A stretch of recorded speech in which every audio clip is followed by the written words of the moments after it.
మీరు పట్టించుకోకుండా రీనీట్ అని చెప్పి చెప్తా ఉన్నారు. అంటే ఒకసారి ఎగ్జామ్ రాసినటువంటి విద్యార్థులు మళ్ళీ ఇంకోసారి అదే ఎగ్జామ్ రాసి అదే ర్యాంక్ రావాలని చెప్పేసి ఉండదు.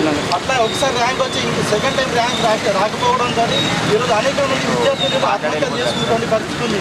కాబట్టి వెంటనే కేంద్ర ప్రభుత్వం ఏదైతే నీట్ పేపర్ లీకేజీ బాధ్యత ఎవరైతే ఉన్నారో ఆ బాధ్యుల్ని వారిపైన చర్యలు తీసుకుంటూ ఈ బాధ్యత వహిస్తూ పూర్తి స్థాయిలో కేంద్ర మంత్రి ధర్మేంద్ర ప్రధాన్ గారు రాజీనామా చేయాలని చెప్పేసి ఈరోజు మొత్తం దేశవ్యాప్తంగా ఈరోజు నిరసన కార్యక్రమం తెలియజేస్తా ఉన్నాం.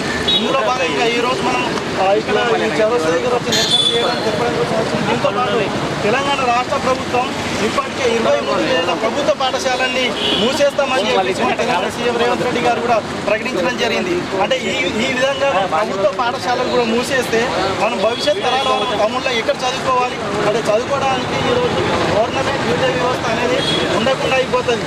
దీంతో పాటు 5 సంవత్సరాలుగా పెండింగ్లో ఉన్నటువంటి స్కాలర్షిప్ ఫీజు రీయింబర్స్మెంట్ దాదాపు 10,000 కోట్ల రూపాయలు స్కాలర్షిప్ ఫీజు రీయింబర్స్మెంట్ ఈరోజు పెండింగ్లో ఉంది.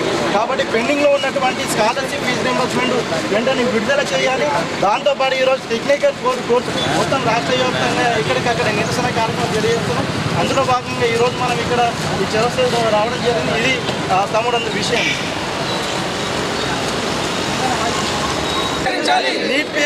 నీట్ పేపర్ లీకేజీకి బాధ్యత వహిస్తూ ధర్మేంద్ర ప్రధాన్ రాజీనామా చేయాలి. నీట్ పేపర్ కి బాధ్యత వహిస్తూ ధర్మేంద్ర ప్రధాన్ రాజీనామా చేయాలి. ఏం చేయాలి? నీట్ పేపర్ లో చనిపోయినటువంటి విద్యార్థులకు వెంటనే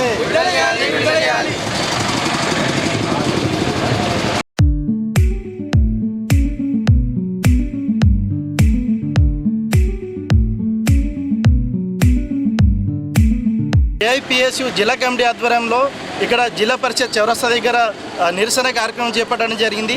ఏదైతే దేశవ్యాప్తంగా 20 రోజుల పాటు ఢిల్లీ జంతర్ మంతర్ వద్ద అనేక మంది విద్యార్థులు నీట్ పేపర్ లీకేజీ పైన అక్కడ శాంతియుతంగా నిరసన చేపడుతూ ఉన్నారు. అయితే నిన్న చేసినటువంటి ర్యాలీలో అనేక మంది విద్యార్థుల మీద లాఠీచార్జ్ చేయడం జరిగింది. దీంతో పాటు నీట్ పేపర్ ఈరోజు కొత్తేమి కాదు. బీజేపీ ప్రభుత్వం అధికారంలో వచ్చిన తర్వాత దాదాపు 3-5 సంవత్సరాలుగా ప్రతిసారి నీట్ పేపర్ లీకేజ్ అవుతూ ఉంది. కానీ ప్రభుత్వం దీని మీద ఎటువంటి స్పష్టమైనటువంటి చర్యలు తీసుకోవట్లేదు.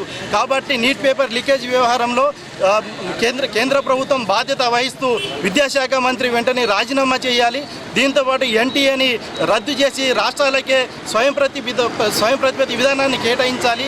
నీట్ పరీక్షని రాష్ట్ర ప్రభుత్వం పరిధిలోనే ఉంచాలని చెప్పి ఈ సందర్భంగా కేంద్ర ప్రభుత్వాన్ని మేము హెచ్చరిస్తా ఉన్నాం. ఈరోజు దీంతోపాటు ఈరోజు అనేక మంది అమ్మాయిలపైన విచక్షణ రహితంగా ఈరోజు లాఠీచార్జ్ చేయడం జరిగింది.